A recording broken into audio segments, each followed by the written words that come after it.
Hello students, आज आम भूगर कृषि उन्नयन विषय पढ़ा।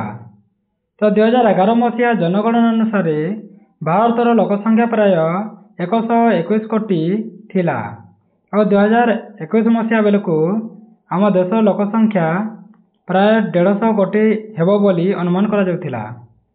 क्रमशः वृद्धि पाउथुवा जनसंख्यार चाहिदा अनुसार अधिक खाद्य शस्य लगी थाए। तो आमर सीमित जमी जल और जंगलर व्यवहार द्वारा आयोजन होता अधिक खाद्य शस्य उत्पादन प्रयास को कृषि उन्नयन व कृषि विकास बोली कही था।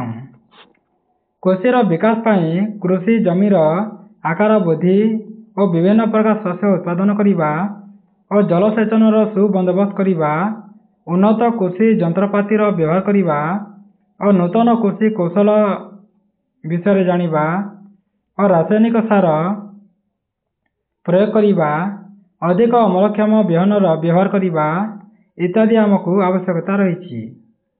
कृषि उन्नयन मूल लक्ष्य होइछि खाद्य सुरक्षा। आमे किपरि खाद्य को सुरक्षा करिपरिबा। अधिक जनसंख्या विशिष्ट विकासोन्मुखी देश मानकरे छोट छोट चाष जमी सघन प्रणाली रे चाष कार्य होता है। प्रयोजनीय भित्तिक कृषि करा जाउथि। केतेक जनबहुल देश में अधिक शस्य उत्पादन पाई जैविक सार करा जाउछि, जदिओ एपरि देश मानकर संख्या खूब कम थाए। तुम जानिछ कि सुस्थ निरोग और कर्मठ जीवन यापन पाई प्रत्येक मनुष्यर न्यूनतम पुष्टिसार साध्य बा खाद्य आवश्यक होता है। यह पूरण हो पारिले खाद्य सुरक्षा व्यवस्था संभव हो पारिबो। तापर आमे जानिबा जैविक चाष कौन। जैविक चाष पाई रासायनिक सार बदल में सबुज सार, जीवाणु सार, पशु खत, पिडिया एवं रासायनिक कीटनाशक बदल में पाउंस, अमरी, बेगुनिया पत्र, निम्ब और करंज गछर छेली और फूल और पत्र, गोमूत्र, मित्र कीट आदि प्राकृतिक और जैविक उपादान प्रयोग करा जाइथाए और कृषि उत्पादन वृद्धि पाई कौनसी जीनीय बा परिवर्तित जीव बा उत्पादन व्यवहार करा जाइथाए नाही।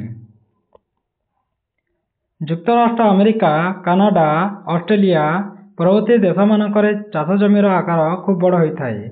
तेणु से देश मानकर उन्नति कृषि जंत्रपाति नूतन कृषि उपकरण साहाय्य चाष करी अधिक फसल उत्पादन करा जाइथाए। से देश मानकर कृषि मुख्यतः वाणिज्य भित्तिक अटे। आजिकाली भारत में पारंपरिक कृषि कार्य बदल में नूतन कृषि कौशल और आधुनिक जंत्रपाति साहाय्य चाष करा जाई अधिक शस्य उत्पादन करा जाउछि। तुम जानिछ कि जल उपलब्ध अंचल गुड़िकरे रासायनिक सार, कीटनाशक औषध, उन्नत कृषि कौशल प्रयोग द्वारा अधिक अमलक्षम बिहन व्यवहार करा जाई कृषि उत्पादिका वृद्धि करा जाउछि। एही प्रक्रिया को आमे सबुज विप्लव कही था। विकासोन्मुखी देश भारत और विकसित देश युक्तराष्ट्र अमेरिकार कृषि विषय पर पृष्ठारे आमे आलोचना करिबा। प्रथम आमे भारतर कृषि विषय जानिबा। भारत में किपरि होता है। भारत एक कृषि प्रधान देश अटे। यार कृषि बहु पुरातन। स्वाधीनता लाभ पर भारत में कृषिर उन्नति पाई अधिक गुरुत्व दि जाइथिला। 1991 मसीह आरंभ होइतिबा पंचवार्षिक योजना काल में कृषि को प्राधान्य दि जाइथिला। कृषि जमी को जल जोगाइबा पाई भारतर विभिन्न अंचल में केनाल मान खोला जाइथिला और प्रथम पंचवार्षिक योजना काल में ओडिशार महानदी उपर निर्मित हीराकुद बंध मध्य यार निदर्शन बा हीराकुद बंध तैयारी करा जाइथिला। आम देश में जलसेचन व्यवस्था होइतिले मध्य भारतर कृषक मौसुमी वर्षा और जमी उर्वरता उपर निर्भर करी चाष कार्य करिथाए। मात्र मौसुमी वर्षार अनिश्चितता एवं जमीर उर्वरतार क्रम ह्रास जोगु भारतर कृषि उत्पादन यथेष्ट हेई न थाए।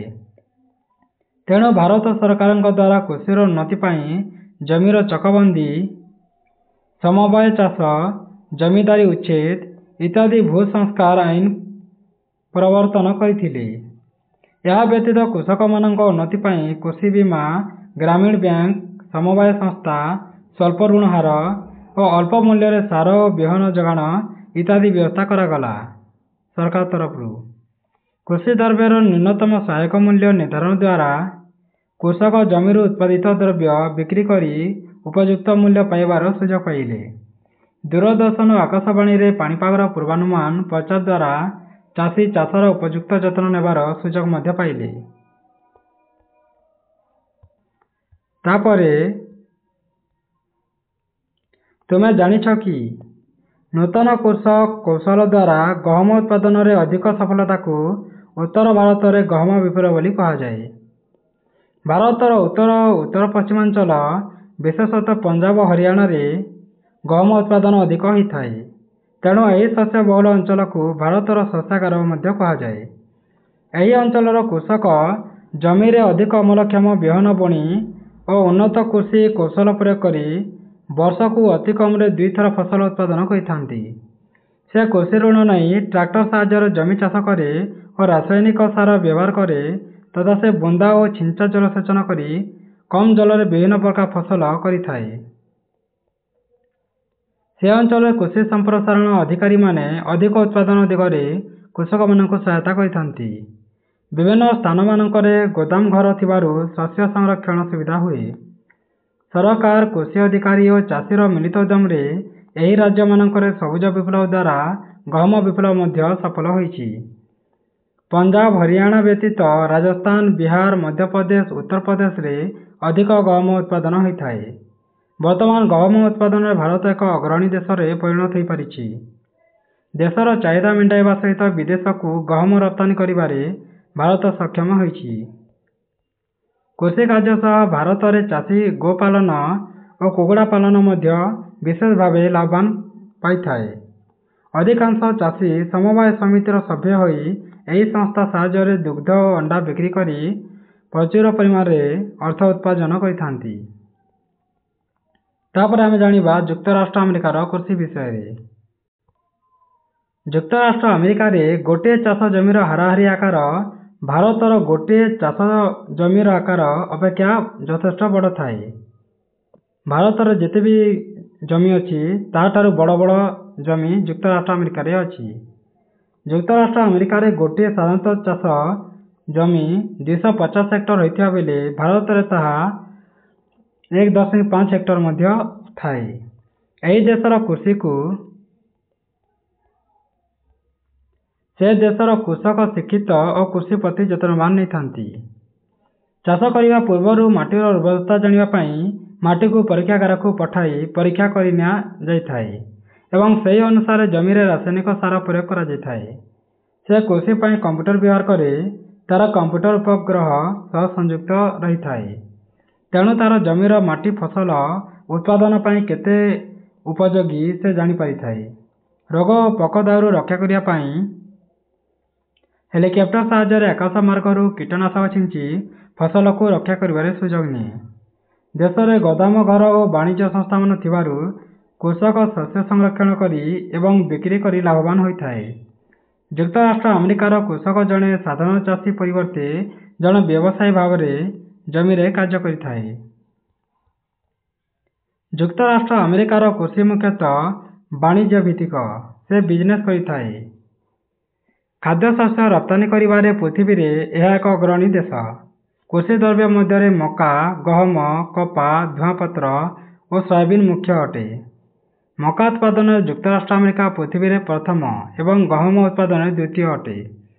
कानाडार प्रेरी अंचल रे दक्षिण को युक्तराष्ट्र अमेरिकार गहम चाष अंचल बोली कहा जाइथाए। एठारे ग्रीष्म ऋतु रे गहम चाष करा जाई शीत ऋतु रे अमल करा जाए। लोहित नदी उपत्यकार बृहत समतल अंचल रे बसंत ऋतु रे गहम बुणा जाई ग्रीष्म ऋतु रे अमल करा जाइथाए। गहम उत्पादन परे प्राय वर्षे काल जमी को पड़िया रखा जाइथाए। मका बलय रूपे परिचित युक्तराष्ट्र अमेरिकार मध्य पश्चिमांचल रे व्यापक मका चाष करा जाइथाए। पृथ्वी रे विभिन्न देशर जेते मका उत्पादित हुए तार प्राय अर्धेक केवल युक्तराष्ट्र अमेरिका रे ही उत्पादित होइथाए। सबुज धूसर लाल हलदिया इत्यादि विभिन्न रंगर उन्नत मानर मका ए देश उत्पादन करा जाए। मका मुख्यतः पशु खाद्य रूपे व्यवहार हुए। मका श्वेतसारयुक्त होइथिबारु ଗୋରୁ ଘୁଷୁରୀ ଆଦି ପଶୁମାନେ ଖାଇଥାନ୍ତି ଓ ହୁଷ୍ଟଫୁଟ ମଧ୍ୟ ହୋଇଥାନ୍ତି ଏବଂ ସେମାନଙ୍କର ମାଂସ ବିଦେଶକୁ ରପ୍ତାନି କରାଯାଇଥାଏ। ଶିକାଗୋ ସହର ମାଂସ ବ୍ୟବସାୟର ପ୍ରଧାନ କେନ୍ଦ୍ର ଅଟେ। यानी ଶିକାଗୋ ସହରରେ ମାଂସ ବ୍ୟବସାୟ ବହୁତ ହୋଇଥାଏ। ପଶୁ ଓ ମନୁଷ୍ୟ ଖାଦ୍ୟ ବ୍ୟତୀତ ଖାଇବା ତେଲ, ମେସିନ୍ ତେଲ, ସାବୁନ, ସିରପ, ଚିନି, ଆଲକୋହଲ, ସ୍ପିରିଟ୍, ରଙ୍ଗ, ଜାଳେଣୀ ଇତ୍ୟାଦି ପ୍ରସ୍ତୁତିରେ ମକାର ବ୍ୟବହାର କରାଯାଇଥାଏ। ମିସିସିପି ନଦୀ ଅବବାହିକାର ଦକ୍ଷିଣାଂଶ କପା ଚାଷ ପାଇଁ ପ୍ରସିଦ୍ଧ ଅଟେ। ମେମ୍ଫିସ୍ ପୃଥିବୀର ବୃହତ୍ତମ କପା ବ୍ୟବସାୟ କେନ୍ଦ୍ର ଅଟେ। ମେମ୍ଫିସ୍ରେ ବହୁତ କପା କରାଯାଇଥାଏ, ପୃଥିବୀର ସବୁଠାରୁ ବେଶୀ। କୃଷି ସମ୍ପଦ ବୋଲି ଯୁକ୍ତରାଷ୍ଟ୍ରର ପଶୁ ସମ୍ପଦ ମଧ୍ୟ ଗୁରୁତ୍ୱପୂର୍ଣ୍ଣ ଅଟେ। ବୃହତ ହ୍ରଦ ନିକଟବର୍ତ୍ତୀ ଅଞ୍ଚଳରେ ଗୋରୁ, ମେଷ, ଘୁଷୁରୀ ଇତ୍ୟାଦି ପଶୁପାଳନ କରାଯାଇଥାଏ। ୱିସ୍କନ୍ସିନ୍ ରାଜ୍ୟକୁ ଯୁକ୍ତରାଷ୍ଟ୍ର ଆମେରିକାର ଡାଏରୀଲ୍ୟାଣ୍ଡ ବା ପଶୁପାଳନ ଭୂମି ବୋଲି କୁହାଯାଇଥାଏ। ଏହା ଦେଶର ଦୁଗ୍ଧ, ଲହୁଣୀ ଓ ଛେନା ବ୍ୟବସାୟର ପ୍ରଧାନ କେନ୍ଦ୍ର ଅଟେ। ଫ୍ଲୋରିଡାର ଉତ୍ତରାଞ୍ଚଳରେ ଷ୍ଟ୍ରବେରୀ, କମଳା, ସପୁରୀ, ଲିଚୁ ଇତ୍ୟାଦି ଫଳ ଚାଷ ପାଇଁ ପରିଚିତ ବା ଫେମସ୍ ଅଛି। ଦେଶରେ କୃଷିର ଉନ୍ନତି ପାଇଁ କୃଷି ଋଣ, କୃଷି ଦ୍ରବ୍ୟର ସହାୟକ ମୂଲ୍ୟ ନିର୍ଦ୍ଧାରଣ, ଆର୍ଥିକ ରିହାତି ବା ସବସିଡି ଓ କୃଷି ଗବେଷଣା ପାଇଁ ଆର୍ଥିକ ସହାୟତାର ବ୍ୟବସ୍ଥା ରହିଅଛି। ଯୁକ୍ତରାଷ୍ଟ୍ର ଆମେରିକାରେ କୃଷି କାର୍ଯ୍ୟ କଷ୍ଟକର ବୋଲି ବିବେଚନା କରାଯାଏ। ଏକ ହିସାବରୁ ଜଣାଯାଏ ଯେ 1992ରୁ 2005 ମସିହା ମଧ୍ୟରେ 516 ଜଣ କାର୍ଯ୍ୟରତ କୃଷି ଶ୍ରମିକଙ୍କ ମୃତ୍ୟୁ ହୋଇଥିଲା। ତେଣୁ କୃଷକ ଓ କୃଷି ଶ୍ରମିକଙ୍କ ନିରାପତ୍ତା ଓ ସ୍ୱାସ୍ଥ୍ୟ ସୁରକ୍ଷା ପାଇଁ ସରକାରୀ ସ୍ତରରେ ବିଭିନ୍ନ ବ୍ୟବସ୍ଥା କାର୍ଯ୍ୟକାରୀ ହେଉଅଛି। ଏହା ଥିଲା ଚାଷର ଉନ୍ନତିକରଣ ବିଷୟରେ। ଯଦି ଏହି ଭିଡ଼ିଓଟି ତୁମମାନଙ୍କୁ ଭଲ ଲାଗିଥାଏ ତେବେ ତୁମ ସାଙ୍ଗମାନଙ୍କ ସହିତ ସେୟାର କରିଦେବ ଓ ସବସ୍କ୍ରାଇବ୍ ମଧ୍ୟ କରିଦେବ। ଧନ୍ୟବାଦ।